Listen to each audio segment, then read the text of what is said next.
Hello and welcome to The Digital Insight, the technology, procurement and supply chain podcast that delivers valuable C-level perspective into the core issues surrounding business transformation and digital disruption. Each episode will bring you the most inspiring executive insights from those who are leading transformation strategies within the world's biggest and best-known companies. The Digital Insight.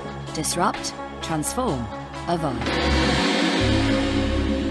Welcome to The Digital Insight, the official podcast series for CPO Strategy and Interface magazines. For today's episode, I'm delighted to be joined by three fantastic guests: Iain Thompson, Regional Director of Ivalua, Iain Campbell McKenna, Managing Director of Sourcing Solved, and John Hansen, writer and speaker for Procurement Insights. Together, we look to explore the crucial role that procurement is playing as we navigate the COVID-19 pandemic. We closely examine how the strategic evolution of procurement through transformational change is now well and truly under the spotlight, and we also try to imagine what the future of procurement will look like in a post-COVID-19 world.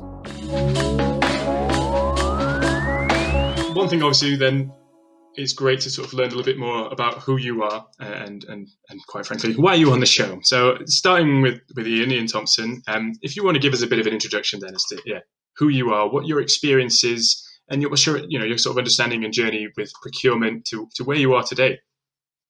Sure. So I've been in procurement and supply chain on the technology side for the last 20 years.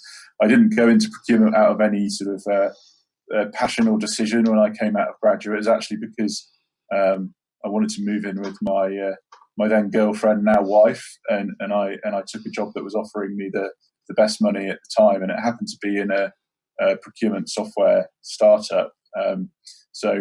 But since then, I've worked for various different businesses over the last 20 years, both as a project and individual contributor, and then more recently as in leadership roles. I should be clear at the beginning of this. I'm not a practitioner, but what I have done is observed many procurement departments, many projects, electronic sourcing through to P2P, through to risk management, supply chain integration, and I've watched project failures, projects successes, and I actually do find it genuinely fascinating to be involved from a technology point of view. So that's me, and more latterly, I'm in a leadership role at Ivalua. Oh, fantastic. And same question to you then, Iain Campbell McKenna. Who are you? To tell our listeners who you are and your experience in procurement. Hi, Dale. Well, as you said beforehand, I'm Iain Campbell McKenna. I'm the Managing Director and owner of Sourcing Solved. I've been in the procurement world for just over 16 years, and I've sort of worked with both providers and practitioners. And I guess one of the most important lessons that I've learned is that technology, standalone technology on its own, isn't really what drives a successful procurement practice. It's really the people who drive innovation. And I've really recognised the importance of aligning and qualifying the right procurement leaders with the right skills, with the right company, to really maximise the likelihood for success, and which I believe really is key for building a strong procurement team. And it's really one of the main reasons why I started Sourcing Solved is I've seen a huge gap in the marketplace where organisations required better qualification and how to build those high sort of performing procurement leadership teams. And we've helped many organisations sort of do that. Oh, fantastic. And finally, John, tell us where, to use a quote from one of our previous episodes, tell us where you fell in love with procurement and how, you find yourself navigating that landscape. Well, it's kind of an interesting world. I've been in the high-tech industry for more than 35 years, and procurement a little bit less time, but almost as long.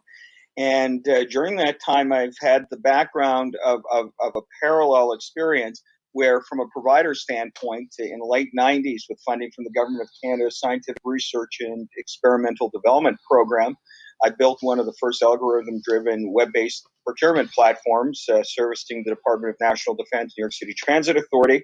I subsequently sold that company in 2001 for $12 million, and then embarked on focusing more the procurement side of the equation, especially on the practitioner side, starting with the launch of my blog, Procurement Insights, which has been around now for about 14 years, coming up 14 years. During that time, I've covered a variety of topics. I had the opportunity to launch a radio show that aired 900 episodes between 2009 and 2019, where I got a chance to talk with some of the major thought leaders, both in the practitioner side mostly, but also in the private provider side. And it's given me a unique perspective, especially now in my role as a writer and a ghostwriter. For many of these organizations, I ghostwrite for senior executives from the provider side, but even more so from the practitioner side. And being sort of like that proverbial fly on the wall, I get the opportunity to see where the gaps are between what is being offered out there in the marketplace from a provider solution and their messaging, and how it resonates with the practitioner side and the CPOs and the CFOs and the key decision makers. So it's almost like over 35 years, you gain a depth of knowledge and expertise and experience, and you're continually learning, Dales. I'm sure you'll agree. You never stop learning. But the insights I get from this dual perspective really helps to give a broad perspective in terms of where the industry is now, where it's going, and what we need to do to get there. No, fantastic. And obviously then between the three of you, there's some incredible, experiences there, and three very different viewpoints on procurement and how that's evolved and how it's changed and where we are today, and like you say, where that's heading in the future. Starting again with you, Iain Thompson, you said yourself you've observed a lot of procurement roles, a lot of supply chain roles, a lot of functions and businesses going through that change and investing and dare we say making failures. Looking over, in recent years, what are some of the sort of key things, the trends that you've seen in terms of how procurement has shifted and how businesses are now looking at procurement differently? Yeah, I think there's almost like a trend over 20 years where it was very much about cost and driving out cost, and then an aspiration to understand how you can get value and innovation from your supply base, and then actually, more latterly, and actually even very recently driven by COVID, to see that innovation and that, viewing suppliers for their capabilities and what they might be able to do for you and do for your go-to-market. On the other end of the spectrum is just, I'm observing that right now. So I think it's a more exciting space year by year. And the other thing I'd say is like the importance of procurement. I think that's a massive change. So I would say for the first 3 quarters of my career, you go to a procurement conference and it's like one of the key topics is how do we get at the top table? How do we really have the attention of the true C-suite? And I think more recently, businesses are starting to understand the criticality of procurement, and for sure in the last 6 weeks, as we're talking at this very interesting time. So, yeah, I think that's what it would be, that drive from cost towards what's value, what's innovation, and also the role of procurement becoming finally seen as an absolutely key and strategic function in enterprise businesses. Yeah, and Iain, Campbell, McKenna, obviously you come at that from the sort of the skill set, the people, the recruitment perspective. What are your thoughts on that? Well, I think before COVID-19, I read a really interesting report in Harvard Business Review, and it reported that 30% of all organisations had a remote working strategy in place. Now, if you think about those stats then and look at now, and obviously the introduction of social distancing measures, virtually everyone at the moment is working from home. And what was really interesting is I read the report. It was basically by citizens of Great Britain, by the UK government, and only 9% of over 4,000 respondents, they said that they would like to return to normal. So I think, in short, things such as remote working, I believe, will increase dramatically. And it's interesting. Over the past couple of weeks, I've spoken to many CPOs, and they have reported that they've actually seen productivity increase. Some of which have seen up to a 60% increase in productivity from their employees, which is amazing. And I've also seen from supplier side, they have had more regular face-to-face contact via web conferencing. So people are starting to build stronger relationships with their suppliers. And from the standpoint of the skill sets for procurement professionals, as well as everyone else, really, we're really having to acquire a different mindset. And people having higher levels of emotional intelligence and the ability to really motivate and work efficiently. So I really see new skills, including the ability to work independently away from the office, is going to be the norm. And also, it's easier said than done because not everyone has the ability to work from home. So I think as procurement leaders, they need to reassess how their teams are structured and how to modify that. And also the CEO or the CFO's criteria when they're hiring new procurement leaders and how they can adapt. And John, what about you? You've said about coming at it, having that sort of dual perspective. What are your thoughts on just how procurement has evolved, and obviously more so in these last 6 weeks? I'll tell you, I've got a smile on my face. Going back to Kelly Martin, I wrote a book called Procurement at a Crossroads, and one of the things Kelly extracted out from many years ago is that procurement was a place you sent people when you didn't want to see them anymore. In my early days of procurement, and I fell into it, and most people actually in the early days didn't choose it as a profession as they do today. They fell into it. I remember the dog-eared Thomas registered with paper clips and various colored stickum notes and highlighters, trying to source products. And as Iain Thompson had put it, it was very much a transactional approach to procurement of achieving the lowest price, and being able to deliver value was measured in how much you didn't spend. And these things evolved over time. And so now, as the profession has moved forward and as technology has advanced, procurement has moved out of the back office. We're no longer an adjunct of finance. Now, the big change that's happening, and I think this is inspired by the COVID-19, is that a lot of the practices that we say we have to improve on, the things that we talked about from a sentiment standpoint, we've gone beyond that now. Now we're looking at it from the standpoint of saying supplier relationships aren't just a nice idea, but they're becoming essential. We have to manage contracts more effectively. We may have to extend DSOs. All of these things, the financial risk and gain of the suppliers become the buyer's financial risk and gain. And I think what this has done is magnified the importance of some of those long-standing things. So, as we progress towards a new tomorrow, for lack of a better word, and transitioning from those old Thomas Register days, I think procurement now and supply chain management are being called to step into the light and take leadership, not only in the areas of procuring or acquiring goods and services, but managing and setting the tone for budgeted savings, managing payables, managing risk, rather than talking about risk and dealing with it, actually getting ahead of risk. I think these are the things that are starting to transition. I'm seeing that are beginning to happen now. No, absolutely. And, you mentioned COVID, and it's an inescapable topic, and we'll dive a little deeper into that a little later.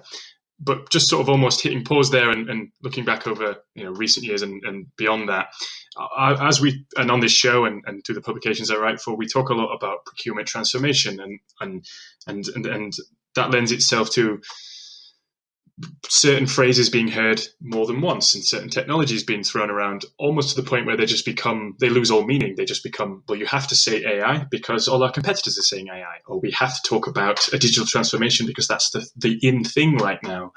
What work has to be done as a procurement professional, and even as talking to a procurement professional, in breaking those down, cutting through all that kind of noise and all those buzz phrases, and actually identifying where the real value of AI could be, or the real value of a transformation can be.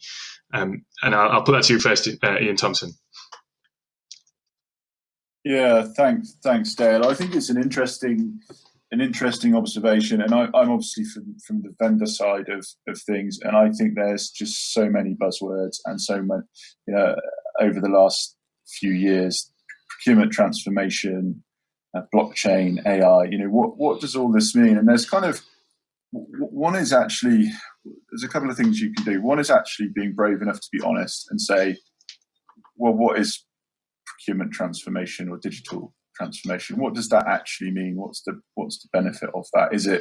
Is it a journey, or is it something that you can achieve? But I have an interesting anecdote where I was actually asked to lead a conversation with CPOs about blockchain, and I actually started off by saying that my 13-year-old son had asked me the night before what blockchain was, and that was a challenge. And why is it interesting? And I actually put the challenge out to those CPOs and said, imagine I'm 13. Explain why we as procurement professionals are even talking about blockchain. And I just being brave enough to to be the one that calls the emperor's new clothes in some of these things. Because if there aren't outcomes, then and it's not clear what you're trying to achieve, then the technology is kind of irrelevant. So that would be sort of first observation. And actually, to concur with what Iain Campbell McKenna said in his introduction, it is massively about people and relationships. That's the core to this. You can't, to use AI as an example, there isn't generalized AI. A CPO with their experience, their wisdom, their relationship skills are not going to be replaced by AI anytime soon. Yes, and some relatively simple tasks might be taken out of the kind of transactional side of procurement. But just, I think, honesty about these things, both our understanding of them, and then from vendors, from the community, about what actually can be achieved and can't be achieved. So that would be kind of my observation on how to cut through the buzzwords, because I think it's a genuine question that you've asked there. And Iain Campbell McKenna, then, in terms of recruitment, in terms of the skill sets and the requirements, the skill sets required, of the CPO and the procurement professional, how does that impact that? How has that changed in that perspective? Where are people now requiring a CPO or a procurement professional to come in with that honesty and with that mentality, or how has that been impacted? Well, having spoken to quite a few CPOs over the past couple of weeks, I've been quite humbled to hear their response. And the main kind of driver for them is really managing supplier relationships. And that's been more critical than ever, I believe. But unfortunately, there are organisations who kind of talk the talk, but don't necessarily walk the walk when it comes to sort of a win-win relationship line. And focusing primarily on getting the best value, i.e. price, and some businesses of which have announced that they're dropping their suppliers and they're not paying their invoices, which is really disappointing to hear.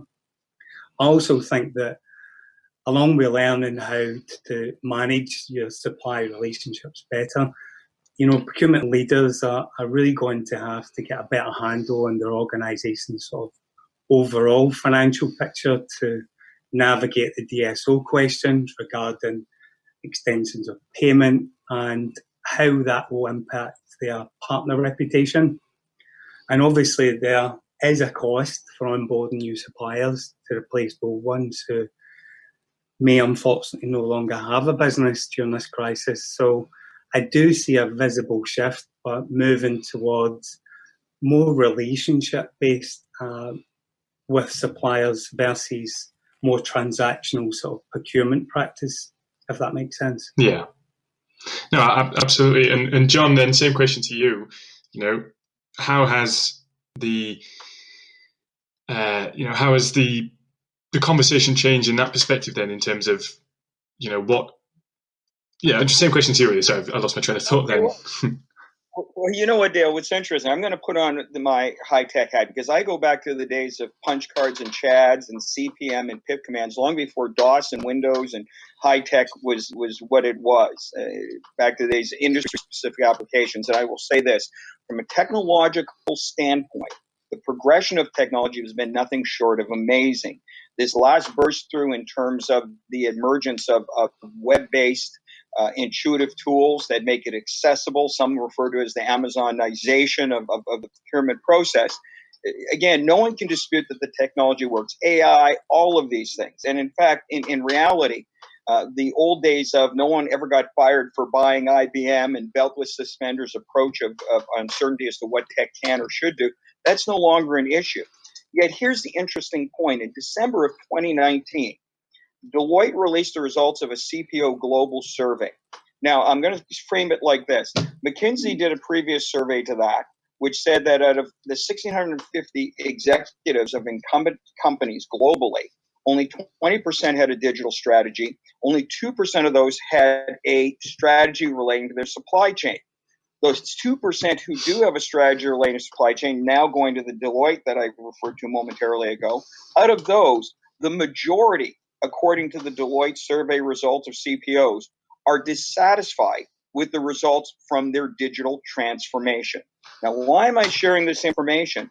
Because the failure of digital or e-procurement initiatives, certainly technology has become less cumbersome but more seamless, has little to do with technology. And talking with CPOs today, it has more to do with the fact that it is people that drive the transformation within an organization. The cultures within the organizations have to shift before technology can be fully leveraged. I don't care how advanced it is. When I interviewed Robert Hanfield, who is one of the most respected people in the industry, he talked about things like the paucity of clean data.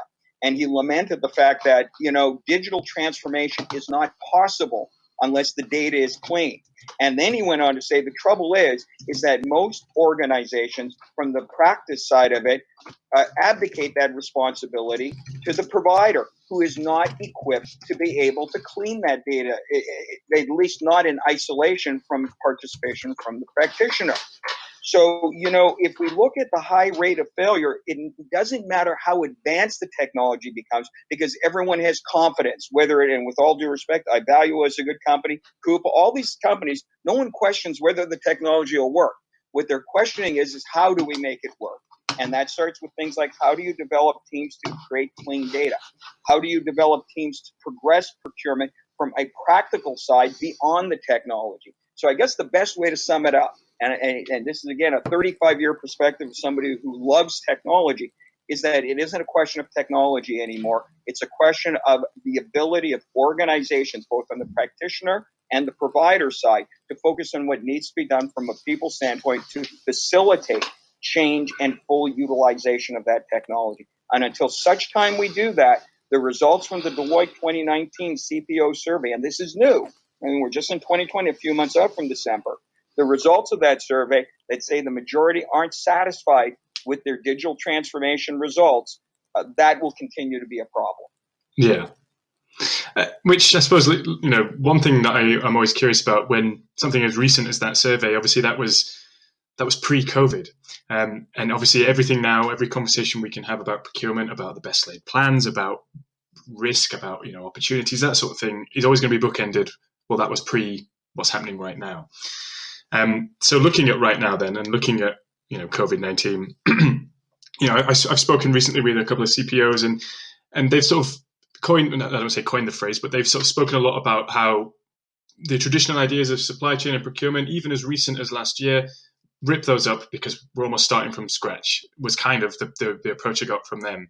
So one thing I'm always curious about asking then, and again, I'll start with Iain Thompson, is just based on the conversations you've had, the people you've spoken to in these last 6 weeks, what's the reaction? What's the overall reaction been from the CPOs and the procurement professionals that you've spoken to? Well, I think the first thing I would say is it's been impressive. I was actually on a sort of roundtable get-together of CPOs from large tier 1 countries in the UK last week, and I won't name the companies, but there was a big delivery network. There was a big manufacturer of food. There was a construction company that's keeping the roads and sanitation going. There were people involved in entertaining the nation. And when I heard what they'd been through for the past sort of 2 or 3 weeks to make sure there was continuity of supply, and to make sure actually literally my family were getting the things that we need, and how hard they were working, and the cooperation between one with each other was genuinely impressive and heartwarming. And I thank them again now, but I thank them then. So I think that's the first thing I'd say on that. I then think, again, is this kind of buying capabilities and innovation instead of seeing a supplier as somebody who has a set of products or services that are kind of line items, but actually seeing suppliers as what could they do, what can they do. There was one example which was fascinating. So it was a big retailer talking about point of sale equipment, and they had the provider of that has a big fleet where they go around small vans make sure these things work all the time. That business actually flipped that fleet into providing additional distribution services for that retailer. So completely not what their normal business is, but had the capability, had the right IT to have the vans in the right places at the right time, and we're able to meet this need. And that was just one small example. So I think the kind of what's possible, what can be done, and I also think really interesting point from John on supplier master data and that whole question. The amount of projects that I've seen over the years where you get to the point where you want to kick off a project, and frankly the enterprise doesn't even really know who the suppliers are, or maybe they do, but they, half of them are in duplicate, half of them have got key information missing. Yeah, that means that messes up your IT, your transformation, your procurement tech journey. But that's nothing compared with when you really need to get the directors of these suppliers on the phone because you're in a COVID crisis, right? So I actually think some things are going to be improved because they really have to be now, and then we'll be able to build into the future, the more prosaic things like a technology project. So, it's been a very interesting period. I think it's really important that none of us say we've got the answers. It's a very big, serious, and sad situation, and no vendor module or piece of Big Four advice is going to fix it overnight. What's going to fix it is, society working together on the problem. Yeah. And again, same question to yourself, Iain, Campbell, McKenna. But you said earlier about being humbled, as one example, by speaking to CPOs who are sort of further to what Iain said earlier about admitting and being honest about that they don't have all the answers. What's some of the reaction that you've seen, in the conversations that you've had? Well, I've seen some really. What's been really interesting has been quite a difference in balance between the UK and other parts of Europe, where a lot of UK CPOs have been talking about how do they action force majeure, and they've been talking about how they put that clause into their contract and how they action it with their suppliers. But speaking to CPOs in Europe, they've been very much not actually acting on that clause, and be more supportive with their suppliers and also with their staff. And I guess sort of remote leadership is now sort of the order of the day. And speaking to these CPOs, they really had the ability to engage, articulate, and deliver on the overall organisation's vision.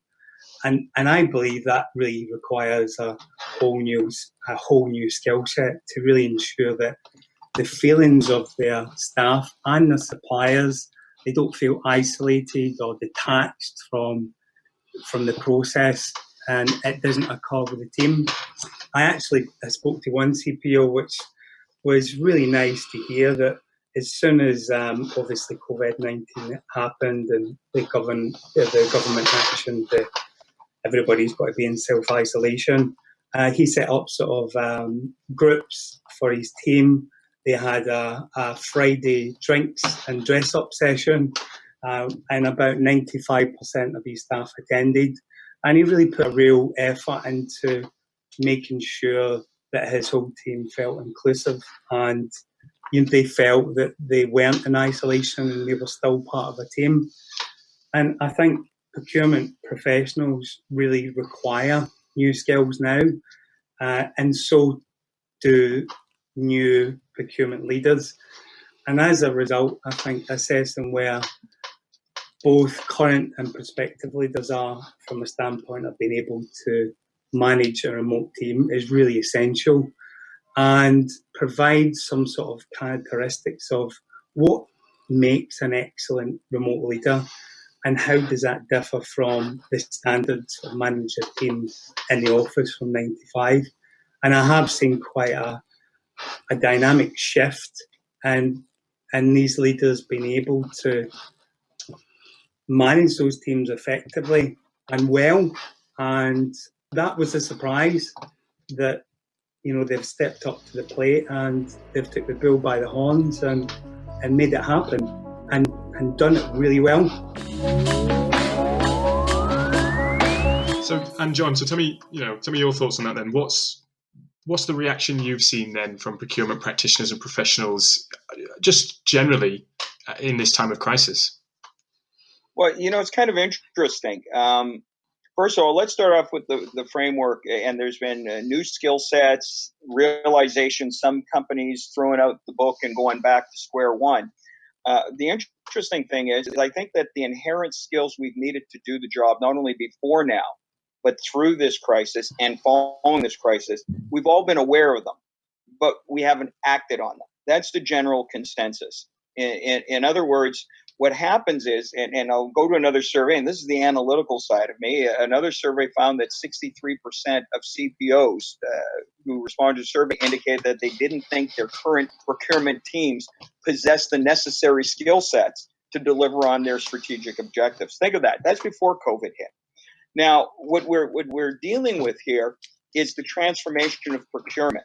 And that means that the skills have always been there, certainly in some degrees with a great deal of latency, but certainly compromised by the continuing insistence that we are a cost reduction vehicle rather than a strategic vehicle for an organization. So within the ranks of the CPO and the procurement world, I think the realization is that we've known what we need to do. We even know in many instances the skills we need to have, but we haven't developed them. We've been confined by the definitions of external factors of how our view has been, our role in the enterprise has been traditionally viewed. Even though there's been the general recognition of procurement strategic importance over the years has increased gradually. So I think what COVID has done, if anything, is it's elevated the awareness of just how important procurement is. Let me give you an idea. Everyone's going into self-isolation, self-quarantine, social distancing. Do you honestly believe that social distancing would have been as effective as it has been? And yes, there's been some issues in different areas, but would have been as successful as it has been if we had not been able to purchase groceries or order in things we need, or had accessibility to the internet. Think about all those things and all those areas that supply chain and procurement touches. And I think what COVID has done is it's shone a light on just how critically important purchasing, procurement, and supply chain is to our daily lives. And with this elevation, I think comes a new recognition of how we have to further capitalize on those skills that we already have and build on the ones that we know we have but haven't utilized. You know what I'm saying? Absolutely. And following on from that, and we've already talked a little bit earlier about things you've seen, things that have happened, that reaction that you've been humbled by, you've been impressed by. Obviously, again, it goes without saying, this is a terrible time. It's sad. It's incredibly difficult.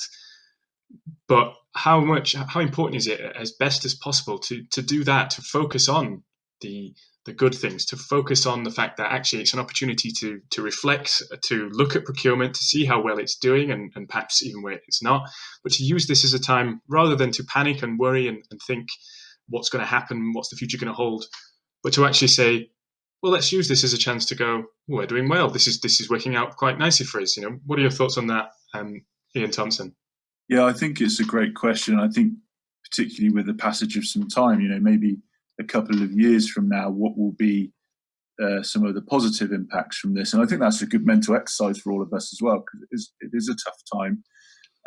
And I wonder if people will now understand the supply as an ecosystem. When we're doing business, it's not they're a small supplier, we can treat them in the transactional manner, we can try and squeeze their margin. But actually, we might remember the time when we realised they were a key part of an ecosystem that actually delivers for our society, so seeing things in a more holistic way.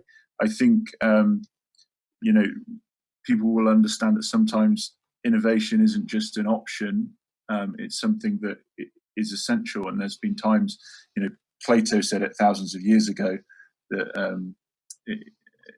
necessity is the mother of invention, and we've really lived that. We've really seen it true. I think could be some environmental benefits too.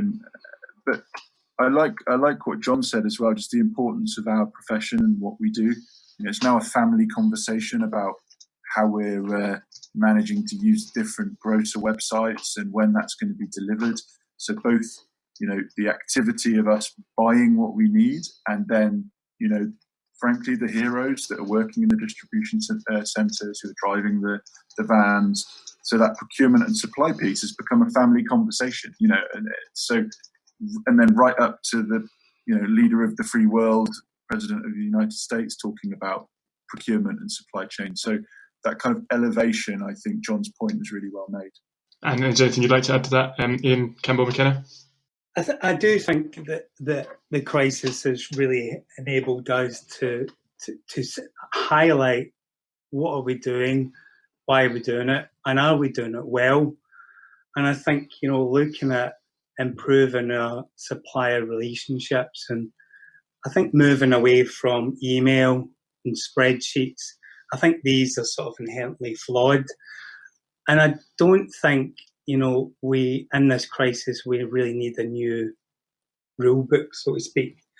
I think we just need the former commitment to actually act on the ones that we've been doing for whatever reason hasn't worked, and having more of a meaningful practice, and focusing on, what can we do right and what can we improve. And I think this has really enabled procurement leaders to take a step back and think, well, how is my procurement function formed?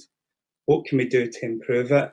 And I think it's given people the breathing space that they maybe needed to really have insightful conversations internally to improve things that might not necessarily work. Yeah. And John, I'm going to ask this question of you first. We've mentioned before, you've mentioned the survey as well about people wanting to return back to, whatever normal is. But, it's fair to say that whatever that normal was no longer exists. Is there any real going back to whatever that normal, procurement function or procurement process was pre-COVID? Does that exist anymore? Well, let's put it this way. I think through time, there's always progressions of change. Some are obviously not as traumatic or dramatic as COVID-19. But, when you've lived it from a life perspective, I mean, I've lived through the Cold War and all of those factors that came in. The world is progressively changing. So I don't think we all, if you look back and stop moving forward and stop learning, I think that's where it ends. So what COVID has done for us is not so much a return to the way things were, but an embracing of the way things could be.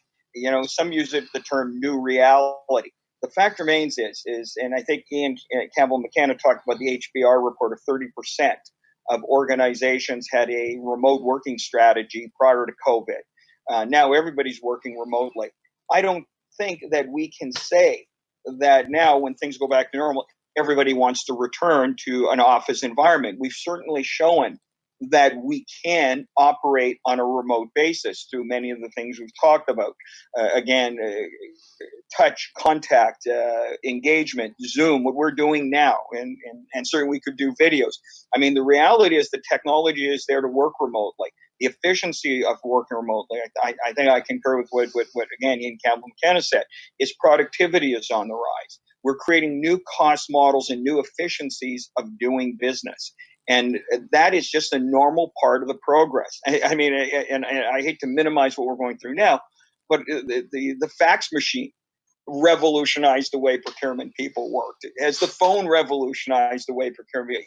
I mean, there are markers in time that move us forward and build on what we've learned.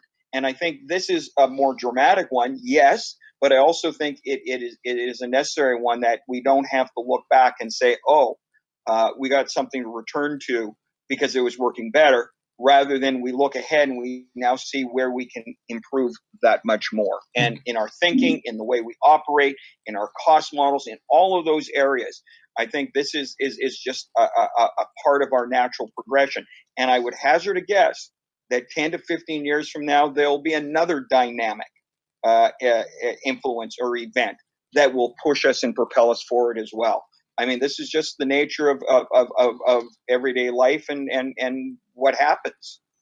No, absolutely. And Iain, Campbell, McKenna, again, looking at it from that kind of people, the recruitment, the staffing, what it is to be a CPO, rewind the clocks 12 months ago and say you were writing out, or a company was talking to you and saying, we need to find a CPO, they need to have these 4 or 5 qualities. I know that's shortening it down dramatically, but let's just say they had these specific ideas of what they wanted and expected from a CPO.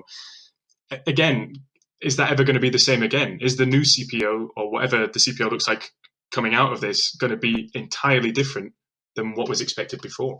I think, something that I read an interesting article on HBR, Harvard Business Review, regarding curiosity and emotional intelligence. And it's something that I've been passionate about for many years. And I don't, when organizations are searching for a CPO or a procurement director, they do very much have an onus on strategy and, implementing technology and facilitating sort of technology at their disposal. And I think what's really taught us in COVID-19 is having a high level of EQ for our leaders is imperative, because being able to, have empathy, to be able to self-regulate, to build relationships, and build relationships not only on a face-to-face basis, but remotely. And I think that this is something that I hope that we'll see a shift on, and companies will really see the value in having a leader who's got high EQ, because at the end of the day, you can learn how to implement a process, you can learn how to use technology, but it's very difficult for a leader to learn how to be emotionally intelligent, because for many it comes very natural, and some others it doesn't, and it's not the norm. So I hope that one thing that COVID-19 has taught us is more about the areas of weaknesses that we've got to address. But at the end of the day, I can only see that the positives in this, that this has really been brought to, businesses' attention on what's really important is obviously how a leader leads and what they have in their toolkit to do so. Yeah. And Iain Thompson, then, looking at it from the vendor perspective, and even from that kind of technology perspective, what are your thoughts in terms of just how whatever normal was for you and for Ivalua and for a vendor, prior to 6 weeks ago, how much is that going to be completely different on a permanent scale? Yeah, I don't know if it will be completely different, but I think the emphasis and prioritization of technology will continue and perhaps be stronger. I think you can kind of move it away from necessarily, Ivalua technology and just think about technology in general. imagine this had happened in the year 2000, before the communications, before e-commerce, which is really electronic procurement for consumers. Imagine how that had happened if this had all happened then, and it just sort of makes you realize how powerful and how transformative technology is. And I think people will remember that. And there might also be a clearer understanding of priorities of what matters. What is the enterprise trying to implement? What is it that they're trying to deliver? What outcome do they need? Because technology is the facilitator of that. And I think those ideas may have been crystallized for a lot of businesses. And I also think this, I talked at the beginning about, I've seen this theme away from transactional towards more looking for supplier innovation. And I think we'll maybe see an emphasis. There'll be companies that are cash stressed who are going to be driving their procurement departments back to cost and transaction cost and margin squeezing. And then there'll be some other companies who will see this as a moment to really drive forward on that value and innovation piece, and sort of looking at the supply chain and the supply base as an ecosystem. So I guess it's just a little bit like John was saying, it's just going to increment in maybe a dramatic way things that were already happening. Yeah. And John, you raised an interesting point a few moments ago when you said that there's going to be, there'll be another shift, and there'll be another dynamic shift in 10 to 15 years. I know it's early days yet, and we don't know. We'll be analysing this situation that we're in for many years to come. But do you think this will be a sort of a key moment in the future history, to put it in a strange way, for procurement, that we will often refer back to COVID-19 as a defining moment in whatever procurement is in the future? It will certainly, Dale, be one of the most notable ones. And remember, the extent of impact of the supply chains and its impact on the economy is so critical. If you think about, and I know this is a discussion and debate perhaps for another day, but the overemphasis on low-cost country sourcing and concentrating the supply power into one or two countries, that creates challenges in of itself. I mean, I remember reading a New York Times article not that long ago where they said, when SARS hit, China was really relied upon for that country for T-shirts and sneakers. That's what they referred to. Now, of course, when COVID is hit, we're so reliant on them for everything. I remember early days before it even came across to being a global pandemic, touching areas of our life such as the NHL, the National Hockey League, where there was a fear that because of China shutting down, players wouldn't be able to get hockey. So just think about that for a moment. When you look at the permeation of procurement in our lives, we realize now that beyond the supply chain, we are now dealing with the economies of the world and the stability of these economies. And so this is a warning light for that, but it is also laying the groundwork for what I believe the true battles of the future will come, which won't be fought with military as much as they will be with economic levers. And supply is going to become even more important in such a world where trade increases, where supply chains are extended, where when those supply chains are interrupted, lives are permanently affected and altered.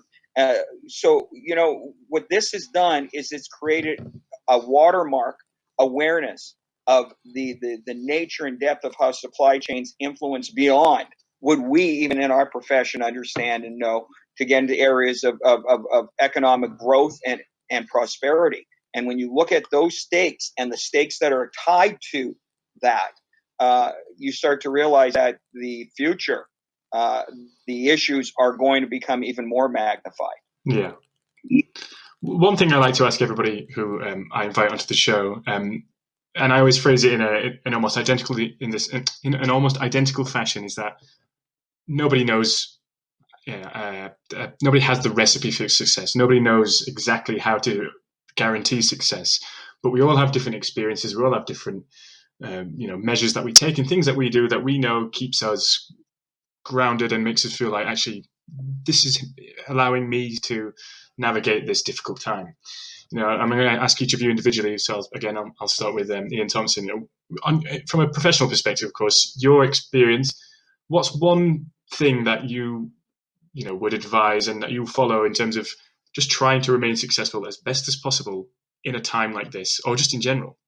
Just in general, it's interesting actually, because you've made me cast my mind onto some principles that I do work by all the time, which are very simple and were taught to me. I think when I was 21 by my first boss, which is sort of simple things to do with persistence, politeness, preparedness, positivity. So some simple mantras which actually they don't solve your problem day to day, but if you try to live by them in business, you do suddenly realize that you're having a degree of success. And I think those simple things still stand true, even right now. But I think probably the softer ones of those, to Iain Campbell McKenna's point about people skills and leadership, and that softer side, that humanity that becomes all the more important, I think, for and I'm not just talking about success in business, but we're living in challenging times. I think that my challenges aren't as big as some others, but you are at the end of the day living a dramatically different lifestyle all of a sudden. That's a challenge, and I think for me it's making sure I'm talking to my team every day, showing them concern and compassion, my extended network and so on. So I think those, it's easy to kind of be cliched, but I think those things are genuinely important and will lead to successful navigation of this period. And of course, just remembering, you can look at it with your business brain, and it's fascinating to do that and try and war game the situation and what's going to happen. But it's so important to also remember that this is impacting real people, in terrible ways, and maintaining that awareness, I think, is super important. No, absolutely. And same question to you, Iain Campbell McKenna. Touching on Iain Thompson's point, I think it really has given people a chance to reflect, and I have seen a real shift in people's willingness to have an open conversation. And I've definitely seen another side, a nice side of humanity, that, having just nice, open, and quite frankly enjoyable conversations with procurement leaders who, I believe in the past, the kind of mindset in procurement was very different. And I do see quite a shift in people's way of engaging with me, and vice versa. Very much like Iain Thompson, I've got a team who work for me, and I've had to obviously show a different side of me that I do try and do on a day-to-day basis, but I've really kind of opened up more, and we have, I guess you could say, more of a deeper relationship. And I've been able to sort of shift my management style to become more empathetic. And I have seen, I would like to say, a real shift in humanity, where people are clapping for nurses, and people are showing more compassion to people who, quite frankly, before COVID-19, nobody had any respect for people who were working in stores and supplying basic goods to us now. And I think it's really highlighted the fact that there are people out there who don't get a pat on the back to say, job well done. And I think we're really starting to see that now. And I'm quite humbled by how people's ability to acknowledge this is great. It's really wonderful to see. Yeah. And finally, John, what are your thoughts on just that kind of best approach to navigate a time of crisis? I think and we see it not just at the procurement level, obviously, but the broader level. And I don't know if you follow what's going on this side of the pond, so to speak, but the question of reopening the public and returning to business and returning to normal, and the other side pushing back, saying we have to maintain social distancing, self-quarantine. One of the things in a crisis is important is not to look for consensus, but to create a respectful dialogue that challenges the status quo thinking, that respectfully understands the other party's point of view without making it something that is personal. And the key is what this crisis has shown us is it's shown us our better angels and our worse angels. And I think what we have to focus on is the fact is, look, there are checks and balances. And I'll use a very practical example here in the province of Quebec, where they've just announced they're going to be sending the elementary school children back to school on May 11th, partly in belief of herd immunity, which is under debate. But here's what the government did that I thought was very, very interesting. They did this because the majority wanted to do this, yet they did it without penalizing the minority who they said, if you aren't comfortable, you can keep your children at home and we'll continue to work with you on that basis. I think what we need to do is adopt that through all avenues of life, not just in this crisis, but in the way we work, that we shouldn't strive for consensus or to win an argument or get people over to our side. What we should do is work towards having the outcome. Or as I've always said, I would rather focus on getting it right than being right. And I think this whole thing has created a sense of humility and humbleness of realizing that we don't have all the answers, but we do have the tools if we are much and very much willing to collaborate and work together towards a mutually beneficial outcome. And this, in the procurement buyer and supplier relationships especially, has become more important now. So that's the real takeaway from collection. But the key is it begins internally and then extends to external partners. And if we take that approach, then we will find the answers. We will find the right path to go. We won't always, get it right out of the gate. That's why many people, many senior executives, especially on the high tech side, say, if you're going to fail fast, but don't be afraid of failure, but move in that progressive direction. That's what I'm taking away from this overall experience. Better communication and collaboration, meaningful discussion and debate versus forced consensus. Thank you for listening to the Digital Insight Podcast in association with the Interface.net and CPOstrategy.com. The Digital Insight is brought to you by B2E Media Limited. We hope you enjoyed this episode. Please remember to subscribe, rate and review. And don't forget to check out our podcast archive at www.b2e-media.com/The Digital Insight.